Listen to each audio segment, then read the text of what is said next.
എൻ്റെ സുഹൃത്തും അയൽവാസിയുമായിട്ട് ഒരാൾ ഈ അടുത്ത് എന്നെ കോണ്ടാക്ട് ചെയ്ത് ചോദിച്ച 2 ചോദ്യങ്ങൾക്കുള്ള ഉത്തരമാണ് ഈ വീഡിയോയിൽ പറയുന്നത്. ഈ 2 ചോദ്യങ്ങളും പരാഗ് പരീഖ് ഫ്ലെക്സി ക്യാപ്പ് എന്ന് പറഞ്ഞിട്ടുള്ള അത്യാവശ്യം നല്ല പെർഫോമിംഗ് ആയിട്ടുള്ള നല്ല പോപ്പുലർ ആയിട്ടുള്ള ഒരു ഫ്ലെക്സി ക്യാപ്പ് ഫണ്ടിനെ പറ്റിയിട്ടാണ്. ഈ ഫണ്ടിൽ ഞാൻ പേഴ്സണലി ഇൻവെസ്റ്റ്മെൻറ്റ് നടത്തുന്നുണ്ട്. അതുകൊണ്ട് തന്നെ ഈ വീഡിയോ എന്ന് പറഞ്ഞിട്ടുണ്ടെങ്കിൽ ഒരു ഇൻവെസ്റ്റ്മെൻറ്റ് റെക്കമെൻഡേഷനോ അല്ലാന്നുണ്ടെങ്കിൽ ഇത് വിൽക്കാനോ വാങ്ങാനോ ഉള്ള ഒരു ഡയറക്ഷനായിട്ട് നിങ്ങൾ കാണരുത്. ഇത് എൻ്റെ എക്സ്പീരിയൻസ് ഷെയർ ചെയ്യുന്നു എന്ന് മാത്രമേ ഉള്ളൂ. ചോദ്യങ്ങൾ ഇതൊക്കെയായിരുന്നു. 2 മാസമായിട്ട് ഈ പരാഗ് പരീഖിൻ്റെ ഫ്ലെക്സി ക്യാപ്പ് ഫണ്ടിലേക്കുള്ള SIPകൾ നടക്കുന്നില്ല, അതല്ലെങ്കിൽ അത് ആ പണം ബാങ്കിൽ നിന്ന് പോകുന്നില്ല, ഈ പരാഗ് പരീഖ് ഫണ്ട് വാങ്ങാനും പറ്റുന്നില്ല എന്നുള്ളതാണ് ഒന്നാമത്തെ ചോദ്യമായിട്ട് പറഞ്ഞത്. രണ്ടാമത്തെ ചോദ്യമായിട്ട് പറഞ്ഞത് അദ്ദേഹം നമ്മളൊക്കെ ആയിട്ടുള്ള ഡിസ്കഷൻ്റെ ബേസ് ചെയ്തുകൊണ്ട് തന്നെയാണെന്ന് തോന്നുന്നു. ഏകദേശം 2 വർഷമായിട്ട് ഈ ഫണ്ടിൽ ഇൻവെസ്റ്റ് ചെയ്യുന്ന ഒരാളാണ്. അദ്ദേഹത്തിൻ്റെ റിട്ടയർമെൻറ്റിൻ്റെ കാര്യത്തിനൊക്കെ ആയിട്ടാണ് ഈ ഫണ്ട് അദ്ദേഹം ഇൻവെസ്റ്റ് ചെയ്യുന്നത്. ഈ SIPയിലൂടെ, അതായത് ഓരോ മാസവും ഒരു നിശ്ചിത തുക ആൾ ഇൻവെസ്റ്റ് ചെയ്യുന്നുണ്ട്. അപ്പോൾ ആളുടെ രണ്ടാമത്തെ ചോദ്യം എന്തായിരുന്നു എന്ന് വെച്ചാൽ, ഈ ഫണ്ട് ലോങ് ടേമിലേക്ക് അല്ലെങ്കിൽ അദ്ദേഹത്തിൻ്റെ റിട്ടയർമെൻറ്റ് ആവശ്യങ്ങൾക്കൊക്കെ ആയിട്ട് ഗുണം ചെയ്യുമോ എന്നുള്ളതാണ്. രണ്ടാമത്തെ ചോദ്യത്തിനുള്ള ഉത്തരം ആദ്യം പറയാം. ഒരു ലോങ് ടേമിലേക്ക് ഒരു ഫണ്ട് വിജയിക്കുമോ ഇല്ലയോ എന്നുള്ളത് അതിൻ്റെ കൺസിസ്റ്റൻസി പാരാമീറ്റേഴ്സ് നോക്കിയിട്ട്, അത് എന്തുമാത്രം സ്ഥിരതയോടുകൂടി പെർഫോം ചെയ്യുന്നു എന്ന് പറഞ്ഞിട്ടുള്ള പാരാമീറ്റേഴ്സ് നോക്കിയിട്ട് വേണം നമ്മൾ തീരുമാനിക്കാൻ. ഫ്ലെക്സി ക്യാപ്പ് കാറ്റഗറിയുടെ ലാസ്റ്റ് 1 വർഷത്തെയോ 2 വർഷത്തെയോ ഡേറ്റ എടുത്തു കഴിഞ്ഞാൽ പരാഗ് പരീഖ് ഇതിൻ്റെ ടോപ്പിലുള്ള ലിസ്റ്റിലൊന്നും വന്നിട്ടുണ്ടാവില്ല. പക്ഷേ നിങ്ങൾ പുതിയ പല ഫണ്ടുകളും JM ഫ്ലെക്സി ക്യാപ്പ് ഉള്ള പഴയ HDFC ഫ്ലെക്സി ക്യാപ്പ് ഉള്ള പല ഫണ്ടുകളായിരിക്കും ഇതിൻ്റെ ടോപ്പ് ലിസ്റ്റിൽ വന്നിട്ടുണ്ടാവുക. പക്ഷേ ഈ പരാഗ് പരീഖിൽ വിശ്വാസം നഷ്ടപ്പെടാനുള്ളൊരു കാരണമായിട്ട് ഒരിക്കലും ഈ റീസെൻറ്റ് പെർഫോമൻസിലുള്ള വ്യത്യാസങ്ങൾ കാരണമാകും എന്നെനിക്ക് തോന്നുന്നില്ല. പേഴ്സണലി ഈ റീസെൻ്റായിട്ട് ഉണ്ടായിട്ടുള്ള പെർഫോമൻസ് കുറവ് ഈ ഫണ്ടിൽ നിന്ന് മാറിപ്പോവാനോ ഈ ഫണ്ട് ഇൻവെസ്റ്റ്മെൻറ്റ് നടത്താതിരിക്കാനോ ഉള്ള കാരണമായിട്ട് കാണരുത് എന്നുള്ളതാണ് എൻ്റെ ഒരു പേഴ്സണൽ ടേക്ക്. എല്ലാ ഇക്വിറ്റി ഫണ്ടുകളെ പോലെയും ഇതും ഒരു ഹൈ റിസ്ക് ഹൈ റിവാർഡ് സ്ട്രാറ്റജിയാണ് ഫോളോ ചെയ്യുന്നത്. എങ്കിലും ഇത് ഒരു വാല്യൂ ബേസ്ഡ് ആയിട്ടുള്ളൊരു ഇൻവെസ്റ്റ്മെൻറ്റാണ് ഇവർ ഫോളോ ചെയ്യുന്നതെന്ന് വേണമെങ്കിൽ പറയാം. അതായത് നല്ല സ്റ്റോക്കുകൾ കണ്ടെത്തുക, അതിൽ കൂടുതൽ കാലം നിൽക്കുക, ആ സ്റ്റോക്കുകൾ അട്രാക്റ്റീവ് ആയിട്ടുള്ള ലെവൽ വരുമ്പോൾ മാത്രം ബൈ ചെയ്യുക, അല്ല എന്നുണ്ടെങ്കിൽ ക്യാഷ് ഹോൾഡിങ്സുമായിട്ട് വെയിറ്റ് ചെയ്യുക എന്നുള്ള ഒരു സ്ട്രാറ്റജിയാണ്. ഇതിൻ്റെ ഫണ്ട് മാനേജർ അല്ലെങ്കിൽ ഇതിൻ്റെ പ്രധാനപ്പെട്ട ഒരാളായിട്ടുള്ള രാജീവ് ഠക്കർ പറയുന്നത് എന്താണെന്ന് വെച്ചാൽ, അദ്ദേഹം വാറൻ ബഫറ്റിൻ്റെയും ചാർലി മങ്കറിൻ്റെയും ഒക്കെ ഒരു വാല്യൂ ബൈയിങ് സ്ട്രാറ്റജിയും അതുപോലെ ബൈ ആൻഡ് ഹോൾഡ് സ്ട്രാറ്റജിയും ഫോളോ ചെയ്യാൻ ഇഷ്ടപ്പെടുന്ന ഒരാളാണ് എന്നുള്ളതാണ്.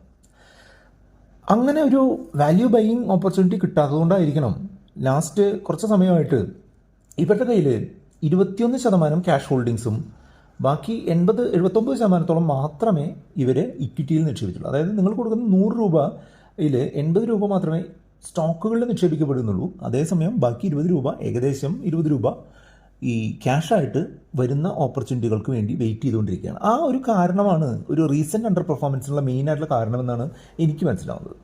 ഏകദേശം 55 സ്റ്റോക്കുകളാണ് ഇതിൽ ഇപ്പോൾ ഉള്ളത്. അതിൽ ലാർജ് ക്യാപ്പ് ആയിട്ടുള്ള സ്റ്റോക്കുകൾ 59%, മിഡ് ക്യാപ്പ് 4%, സ്മോൾ ക്യാപ്പ് 4%, പിന്നെ ഇൻ്റർനാഷണൽ സ്റ്റോക്കുകളായിട്ടുള്ള US സ്റ്റോക്കുകളായിട്ടുള്ള മൈക്രോസോഫ്റ്റ്, ആൽഫബറ്റ്, മെറ്റ അല്ലെങ്കിൽ ഫേസ്ബുക്ക് പോലുള്ള സ്റ്റോക്കുകളും ഇതിൽ ഇൻക്ലൂഡഡ് ആണ്.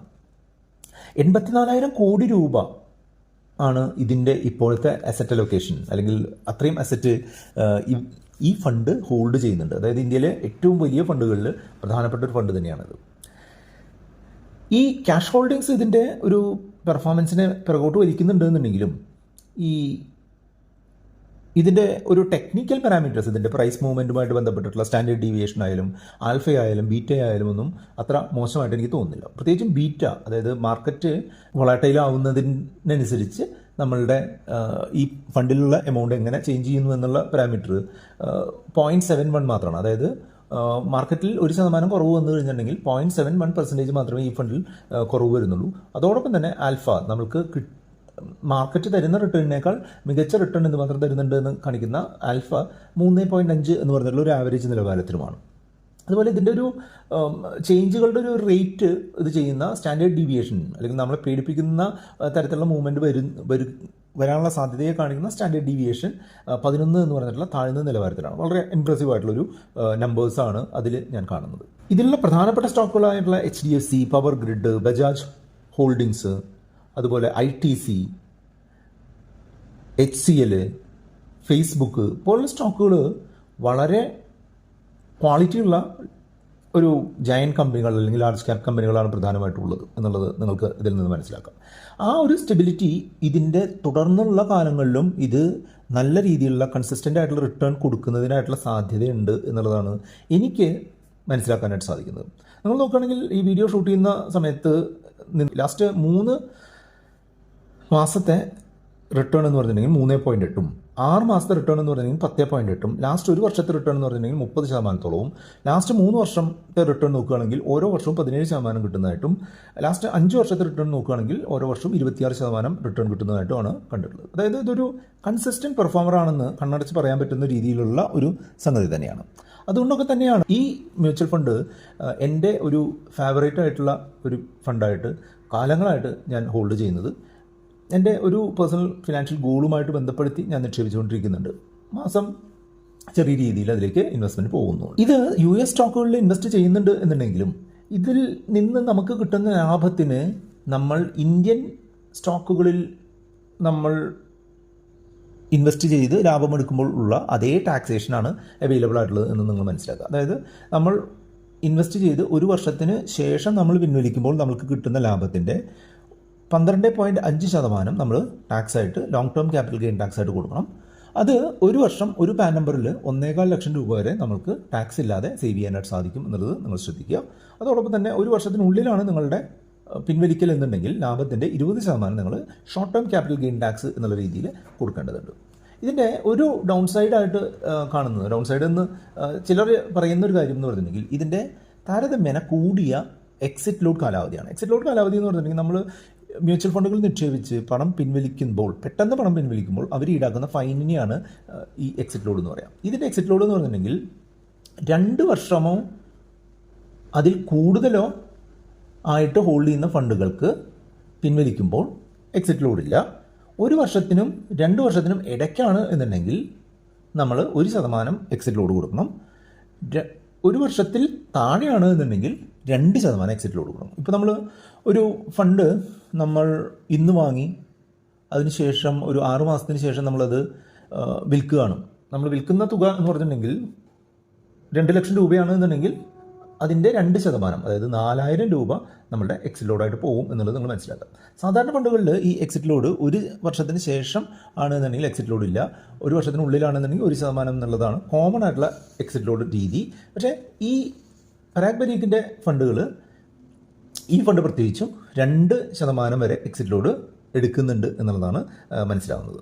അപ്പോൾ ഒരു കൺക്ലൂഡ് ചെയ്ത് പറയുകയാണെന്നുണ്ടെങ്കിൽ ഒരു ലാർജ് ക്യാപ് ഫോക്കസ്ഡ് ആയിട്ട് അല്ലെങ്കിൽ ഇന്ത്യയിലെയും ലോകത്തിലെയും പ്രധാനപ്പെട്ട കമ്പനികളെ ഫോക്കസ് ചെയ്തുകൊണ്ട്, എന്നാൽ മിഡ് ക്യാപ് ഓഹരികളിലും സ്മോൾ ക്യാപ് ഓഹരികളിലും കൃത്യമായിട്ടുള്ള പങ്കാളിത്തമുള്ള ഒരു മ്യൂച്വൽ ഫണ്ട് എന്നുള്ള നിലയ്ക്ക് ഒരു ലോങ് ടേം വെൽത്ത് ബിൽഡിങ്ങിന് പറ്റുന്ന അല്ലെങ്കിൽ ലോങ് ടേം ഗോളുകളുമായിട്ട് മാച്ച് ചെയ്തുകൊണ്ട് ഇൻവെസ്റ്റ് ചെയ്യാൻ പറ്റുന്ന മികച്ച ഒരു ഫണ്ടായിട്ടാണ് ഞാൻ ഈ ഫണ്ടിനെ കണക്കാക്കുന്നത്.